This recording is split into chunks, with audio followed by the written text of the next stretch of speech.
This is SMNI News Channel. Truth that matters.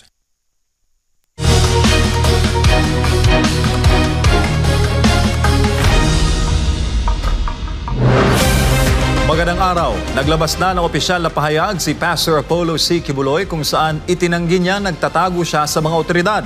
Narito ang kabuuan ng paliwanag ni Pastor Apollo kung paano at bakit kailangan niyang protektahan ang kanyang sarili laban sa papangabuso at mapangambing mga individual at organisasyon. Mga kababayan, mga kapatid sa Panginoon, sa Kingdom Nation, sa buong sanlibutan, at sa lahat ng aking mga kababayan dito sa ating bansang Pilipinas at mga OFWs na sa ibayong dagat, magandang araw po sa inyong lahat. Ako po ay merong mensaheng ipaabot ngayon sa mga nangyayari sa ating bansa at nangyayari po sa akin, sa KOJC at sa lahat ng mga pangyayaring itong hindi natin inaasahan na ito'y mangyayari ngayon sa ating bansa. Hindi ko po inaasahan na aabot sa ganito ang mga pangyayaring ito, na aabot ako sa ganitong klaseng panahon na ang mismong umuusig sa akin ay ang aking sariling bansang Pilipinas. Mga kaibigan at mga kababayan, ito pong aking kinakaharap ngayon. Paliwanag ko po sa inyo, ako po ay hindi nagtatago sa kasong ito dahil ako po ay may kasalanan. Hindi po. Ako ay umiiwas dahil pinoprotektahan ko po ang aking sarili. Bakit ko pinoprotektahan ang aking sarili? Sapagkat ang lahat po ng nangyayaring ito sa kasong ito, na napakasimple lamang po ng kasong ito. Simple case lang po ito na 4 taon nang nakabinbin dyan sa DOJ. Pagkatapos ngayon ay binuhay na naman nila. Pagkatapos ito ang ginagawa ngayon na sangkalan upang ako ay kanilang habulin. Mga kaibigan at mga kababayan, umiiwas po ako sa pangyayaring ito dahil hindi po katulad ang kasong ito ng kanila ni Congressman Tebes at ni General Bantag. Hindi po. Si General Bantag at si Tebes ang kumakalaban po sa kanila ngayon na tumahabol ay ang gobyerno lamang ng Pilipinas. Ang sa akin po ay complicated, sapagkat meron po akong ginawang kaso sa Amerika. Ang gumawa ng mga kasong ito ay yung pong mga magnanakaw dito sa bansang kaharian na nung sila'y nahuli, lumayas at nag-iwan ng kaso kasi mga abogado po yung dalawa doon. Pagkatapos iniwan nilang kasong ito na ginamit nila itong alias Amanda para ako po ay magkaroon ng kaso dito at dinamay pa yung 5 kong kasamahan na puro inosente. Pagkatapos po pumunta sila ng bansang Amerika ay gumawa na naman po ng kaso doon. Pagkatapos pinaniwalaan naman sila ng bansang puti sapagkat meron din siguro silang interes sa akin at sa paglago ng bansang kaharian sa Amerika. Kaya nagkasundot, nagkasabwat sila. Kaya nagkaroon po kami ng kaso sa Amerika. Hindi po namin gawa yun. Gawa po nila yun. Pagkatapos nito, hinarap po namin ang kasong yun sa Amerika. 43 counts. Kumuha kami ng 22 abogado doon.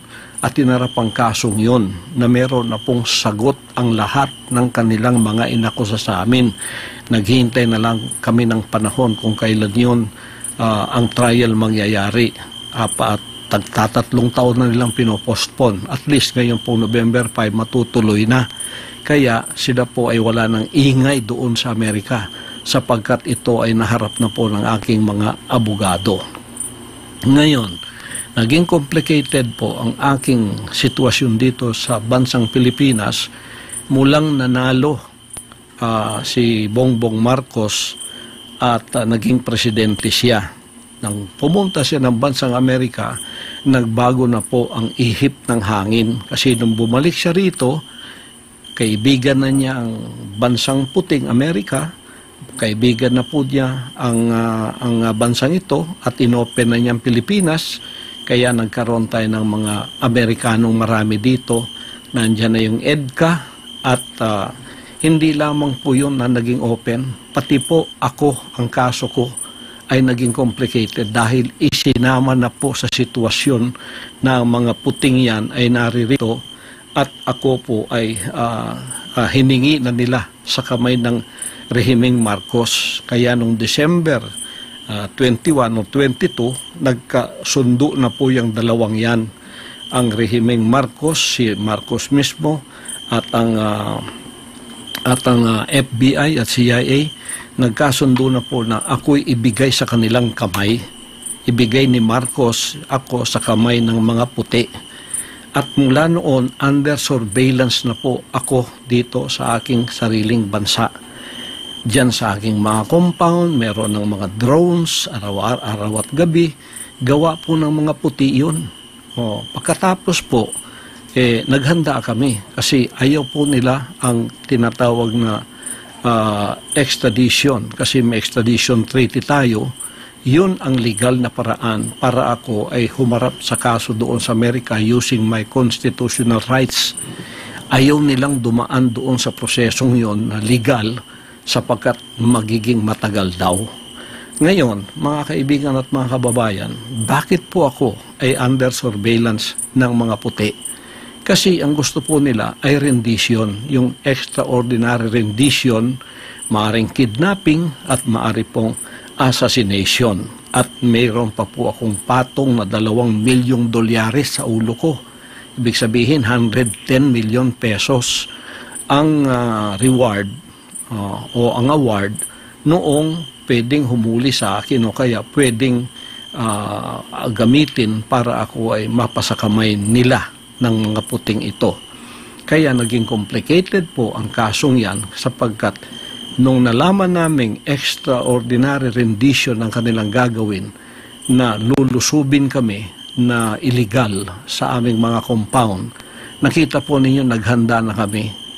Araw at gabi ay meron po kaming paghahandang ginagawa na anumang oras na kami lusubin illegally, kami po ay tatayo sa aming mga paa, tatayo at ipagtatanggol namin ang aming sarili at ang aming mga propriedad na gusto nilang lusubin at gusto nilang by force papasok po sila upang gumawa ng extraordinary rendition.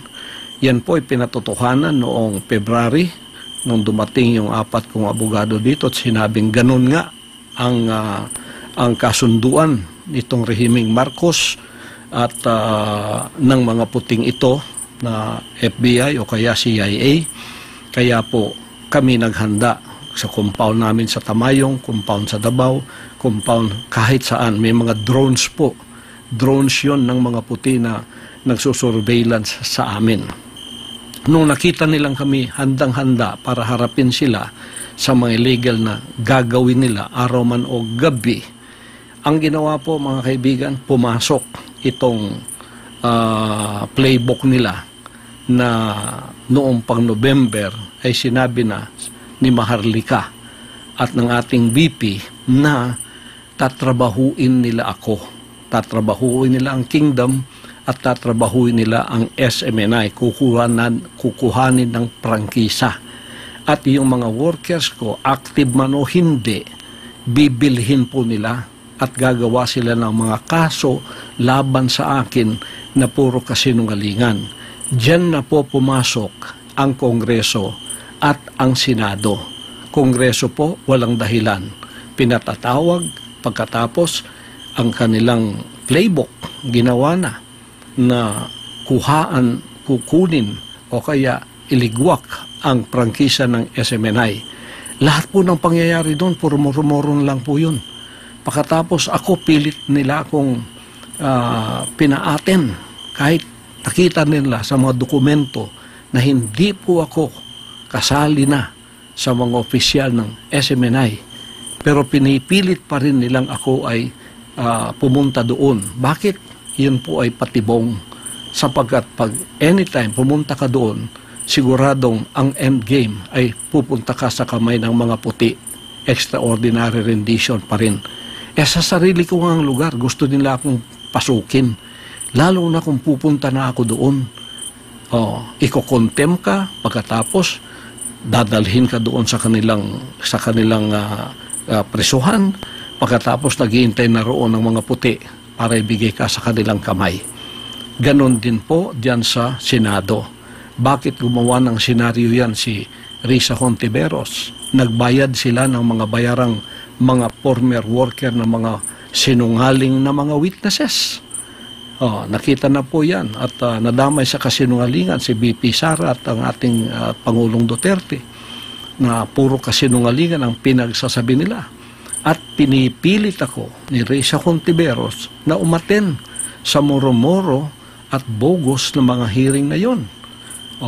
Bakit po? Isa ring patibong yon, mga kaibigan at mga kababayan. Pagka ako'y umatin doon, siguradong ang endgame po ay babagsak ako sa kamay ng mga puti. Extraordinary rendition pa rin. Nung hindi po nila magawa yun, kahit may mga warrant of arrest na sila, sapagkat hindi ako ma-attend sa kanilang mga hearing, kasi pinoprotektahan ko yung sarili ko, kasi alam ko ng lahat ng ito ay patibong lamang upang ang endgame ay magawa nga nila na ako ay ilagay sa kamay ng mga puti, sapagkat ang ating pong gobyerno at ang gobyerno ng mga puting ito ay nagkasabwatan na nga, hawak na nga sa liig ang ating gobyerno rito, kaya itong mga operatibang ito ay ginagamit na lamang whether they know it or not, sapagkat ginagamit na nilang batas laban sa akin upang ako ay kanilang mahuli, upang ako ay kanilang madampot at ibigay na sa kamay ng mga puti. Yun po ang endgame dyan. Extraordinary rendition pa rin yan. Yung sinasabi nilang wala akong whole departure order, pagkatapos sasabihin nilang maging madugo kung sila'y papasok dito sa aking compound, yun po ay mga patibong din. Ang ibig lang sabihin, umalis ka dyan kasi magiging madugo. Lalo pa kung hindi aalis, kasi ako'y tatayo sa mga illegal na activities na gagawin nila ng paglusob. Sabi nila, wala na ka namang whole departure order. Ang ibig sabihin, pwede kang lumabas ng bansa. Patibong din po yun. Sapagkat sa immigration pa, doon ka na huhulihin at ilalagay ka sa kamay pa rin ng mga puti. Yan po ang endgame dyan. Endgame dyan. Nangingialam po ang bansang ito. Ang bansang puti ang nangingialam sapagkat naging kasabuat na ng ating pamahalaan ngayon dito sa ating bansa. Kaya ang nasa likod po ng lahat ng ito ay ang mga puti. Ang mga drones na yan, surveillance na yan, CIA po yan, mga FBI po lahat yan. Ayaw nilang dumaan sa prosesong tama. Gusto nila extraordinary rendition. Bakit po? Sapagkat yan ay maaring kidnapping, maaring assassination, sapagkat pagka ako'y napunta sa kanilang kamay, sabi pa ng isang kaibigan ko sa Amerika dito, huwag mong asahan na ikaw ay babalik pa. Mababalitaan na lang namin na ikaw ay namatay sa pamamagitan ng natural causes na tulad ng heart attack. Ganyan ang mangyayari sa iyo. Playbook po yan. Playbook po yan. Yan po ay playbook ng CIA at ng FBI na nasa likod ng lahat ng ito. Puti po ang nasa likod ng lahat ng itong nangyayari sa akin ngayon.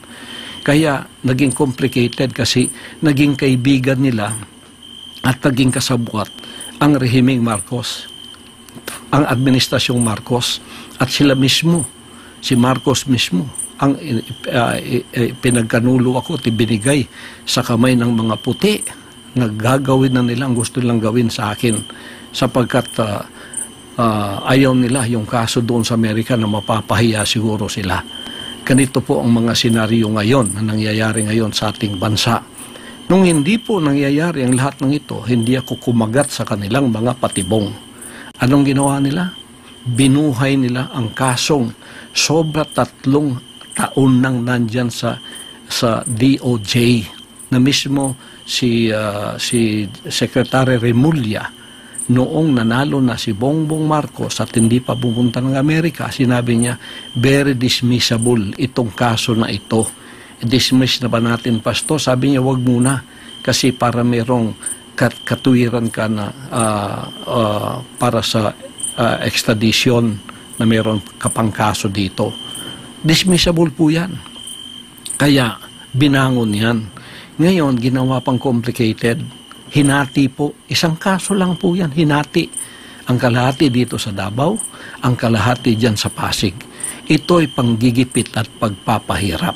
Tingnan po ninyo, noong implement nila yung warrant of arrest, dito po, sa kasong itong binuhay nila, dismiss na po yan. Mag-apat na taon nang na-dismiss yan. Dapat nga wala ng prosecution, wala ng kaso yan. Dapat binasura na yan kasi fail to prosecute yan eh. Failure to prosecute. Kailangan ibasura na yan ayon sa batas. Pero binuhay. Pagkatapos nag-announce na si SOJ Remulla na ito ang mangyayari. So ito dito sa Davao available, ang dito naman sa Pasig, hindi natin alam kung ano, pero merong kalahati ng kasong ito nandyan sa Pasig ngayon. Ngayon, because we are law-abiding, nung lumawas ang warrant of arrest na ito pong 5 kong kasamahan na puro mga inosente, dinamay noong mga dissidents na lumabas dito, yung mga magnanakaw sa kaban ng Bansang Karian, tapos lumayas at pinapaniwala itong mga puting ito na gumawa rin ng kaso sa Amerika, ay ganito po ang nangyari. Kayon, iniwan nila yan dito. Simpleng kaso lang po yan. Napakasimple. Kung wala po nangingialam ang bansang puti, harapin ko po lahat yan. Napakasimple po ng mga kasong yan. Napakasimple po niyan. Kaya lahat na ginagawa nila sa Kongreso, sa Senado, puro po yan patibong. O hindi ko alam kung ang $2 million, which is 110 million pesos, nasa kamay na ng mga atat na ito na maging award nila. Kaya atat silang ako ay kanilang madampot, mahuli. Nakikinig ngayon ng PNP, NBI, CIDG. Baka hindi niyo alam ang mga bagay na ito na kayo ay sumusunod lamang at hindi nyo alam ang mga bagay na ito na sinasabi ko. Dapat malaman ninyo na itong kaso kong ito complicated sapagkat 2 bansa ang nagkasabwat. Bansang puti at bansang Pilipino ang nagsabuatan para ko'y damputin at ang endgame ay extraordinary rendition, which may be kidnapping and which may be assassination. At ako ay very inclined ako na assassination talaga ang mangyayari sapagkat para bang iniisip nilang ako ay mayroong kinalaman sa politika dito at ako'y hadlang sa kanilang mga plano na politikal. Ay hindi ko po kasalanan maging kaibigan ko si Pangulong Duterte. Bata pa po kami, magkaibigan na kami. Prosecutor pa lang siya, magkaibigan na kami. Hanggang ngayon, hindi ko po kasalanan yun, hindi rin niya kasalanan yun. Bakit ninyo ginagawang kasalanan para sa amin yan? Hindi ko rin kasalanan naging politiko siya at hindi ko rin kasalanan na ako ay naging isang ministro ng kingdom at lumago sa buong sanlibutan. Hindi ko rin kasalanan yon. Ngayon, ginagawa ninyong kasalanan sa amin yon, problema po ninyo yon. Ngayon, ako po ay hindi nagtatago sa kasong itong napakasimple. Malayo po yun. Kayang-kaya ko pong harapin yan. Kaya ko nga harapin sa Amerika kung dadaan lang sila sa tamang proseso. O ito pang sa aking sariling bansa. Naging complicated po ito sapagkat ang lahat ng ginagawa nilang ito, patibong po. Bakit ginawa nilang available dito sa Davao? Para ko'y lumitaw at pumunta doon. Tapos naghihintay yung sergeant at arms na may warrant of arrest. Dadalhin din ako sa Maynila. Pagdating doon, yun po ang endgame, extraordinary rendition pa rin, babagsak pa rin ako sa kamay ng mga puti, gusto ko bang o hindi. Dito nga sa aking compound, sinusurveillance ako kung paano nila akong pasukin, lalo na kung akong kusang loob pupunta doon na para kang manok na pumunta sa bitag na alam mong bibitagin ka. Kaya hindi po ako nagtatago nang dahil sa ako'y may kasalanan. O kaya ang aking mga kasamahan na kawawa naman, tingnan ninyong ginawa sa kanila, o pinasuot ng orange na para bang may mga kasalanan na sila, sapagkat yan ay proseso, nagpapasakop po kami, law-abiding po kami, for nation building po ang aking pakay. Ang aking pong ministry mapayapa, walang nangingialam po. Kami ay tumutulong sa ating bansa. Alam po ninyo lahat yan. Hindi ko na dapat i-explain lahat sa inyo yan. Ngayon, bakit po ako ay hindi pupunta doon? Simple lamang po yan. Available eh. O pagkatapos, simpleng kaso pa. Pero ang endgame, dadalhin ka rin sa Maynila. O dadalhin ka rin doon. Hindi ka nila mapapunta doon sa Senado. Ganito yung kanilang endgame. Doon pa rin ang bagsak ko. Ang katapusan, extraordinary rendition pa rin. Babagsak pa rin ako sa kamay ng mga puti. Mga kaibigan, yan po ang iniiwasan kong mangyayari sa akin sapagkat I am preserving myself. Ito po ay wisdom ng Panginoong Diyos to preserve myself. Iniingatan po ako ng Ama na hindi ako pupunta sa patibong ng tao para mangyari ang kanilang gustong gawin sa akin, na kanila akong bawian ng buhay sapagkat ako'y hadlang sa kanilang mga plano. Yan po ay pag-iingat ng banal na Diyos sa akin. Gusto ninyo akong lumitaw para harapin ang lahat ng ito? Ito po ang kondisyon ko. Bigyan ninyo ko ng garantiya na hindi mangingialam ang mga puti sa kasong ito sa Pilipinas. Hindi mangingialam ang FBI, ang CIA, ang US Embassy. Bigyan ako ng garantiya ng Presidente ng Pilipinas. Bigyan ako ng garantiya ng Secretary of Department of Justice Boying Remulla. Written po yan, written. Bigyan ako ng garantiya ng PNP head na si Marbil, General Marbil. Bigyan ako ng garantiya ng NBI head at CIDG. May garantiya na hindi mangingialam ang Amerikano at walang mangyayaring extraordinary rendition. Ako po ay lilitaw at haharapin ko ang lahat ng kasong yan kahit saan nyo dalhin dito sa Pilipinas, maging Pasig man o maging dito man. Pagkatapos, si Hontiveros dyan sa Senado, ihinto mo na ang iyong murmuro na hearing. Dumiretso ka na sa korte. Tulungan mo yung mga sinungaling na mga witnesses na yan na gumawa na sila ng affidavit sapagkat idagdag mo na yan sa kaso. Doon din ang bagsak natin, kaya doon ka na pumunta. Huwag ka nang magpa-arte-arte pa dyan sa Senado. Ang dami mong arte. Ako ang ginagamit mo. Para ikaw ay pumunta sa mas higher position. Alam ko na ang galaw mo. Alam ko na yung style mo. Puro sinungaling ang kasama mo. Sa sino ka? Kung ikaw kumuha ka ng sinungaling na mga witnesses, ano ka? Di ba sinungaling ka rin?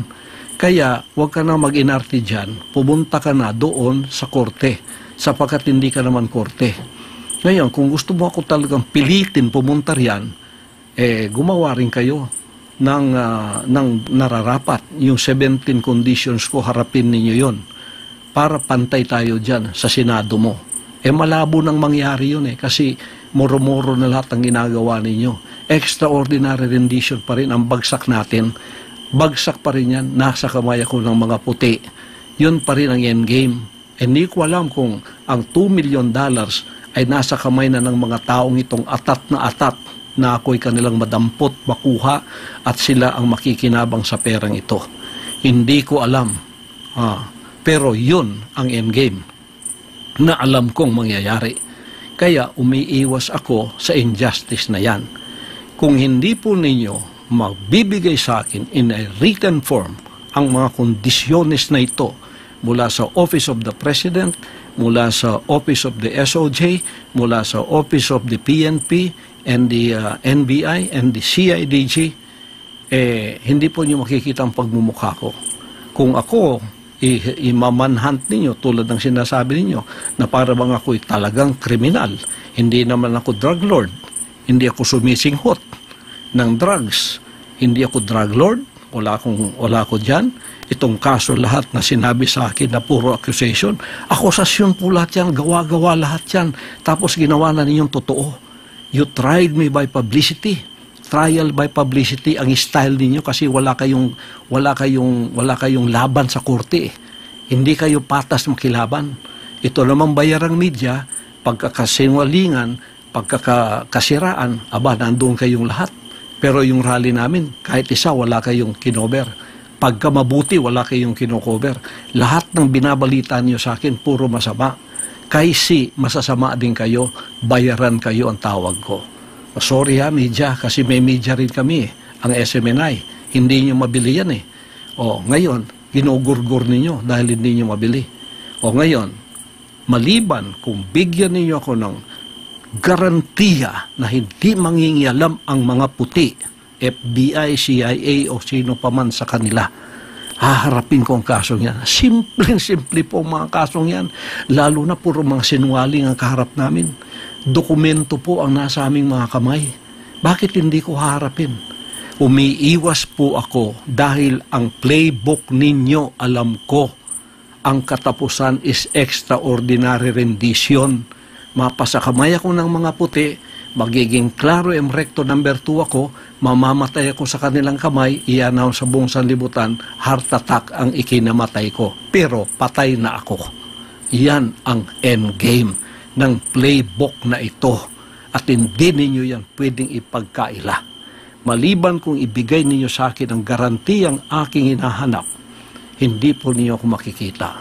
Sige, i-manhunt ninyo ako. Ako'y tatayo na hindi magpapasakop sa injustice. Ako'y hindi magpapasakop sa tyrannical rule. Ako'y hindi magpapasakop sa oppression and suppression of my rights.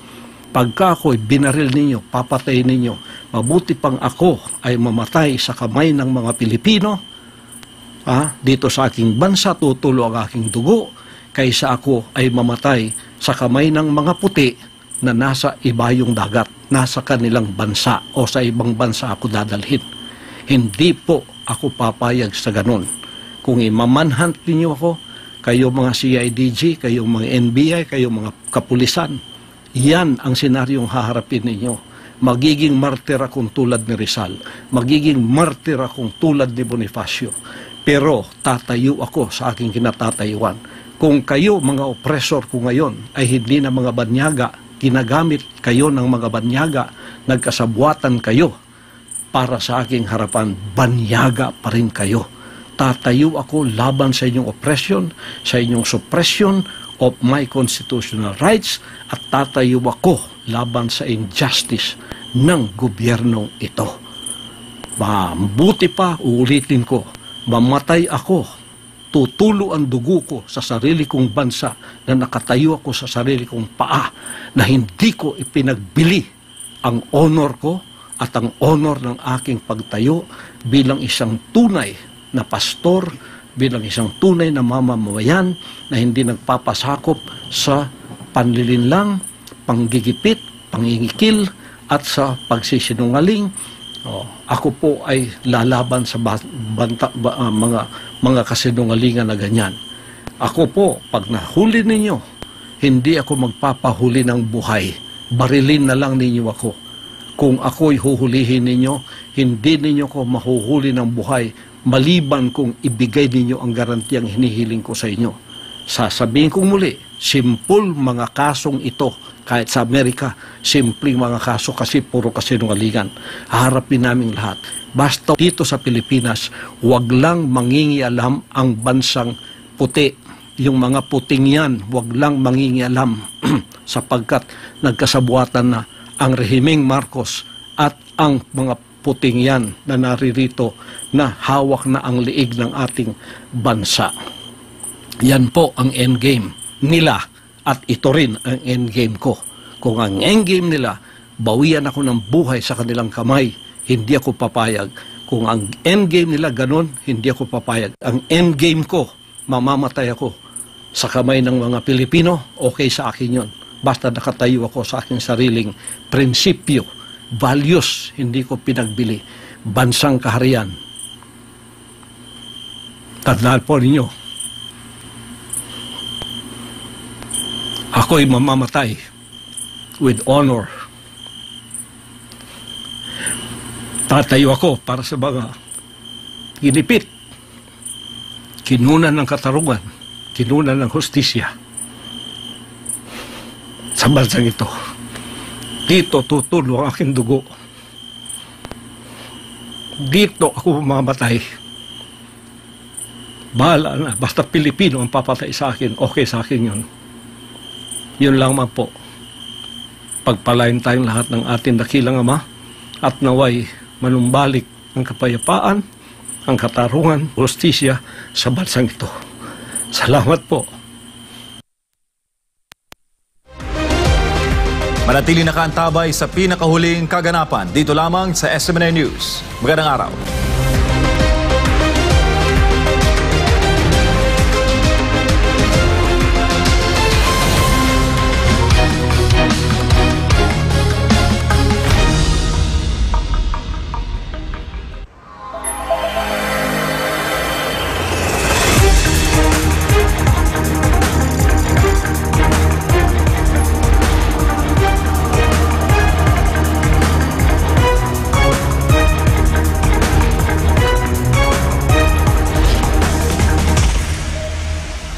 This is SMNI News Channel. Truth that matters. Subscribe to SMNI News Channel and turn on the notification bell to keep you up to date. Also visit our official social media accounts and join our community on Viber and Telegram.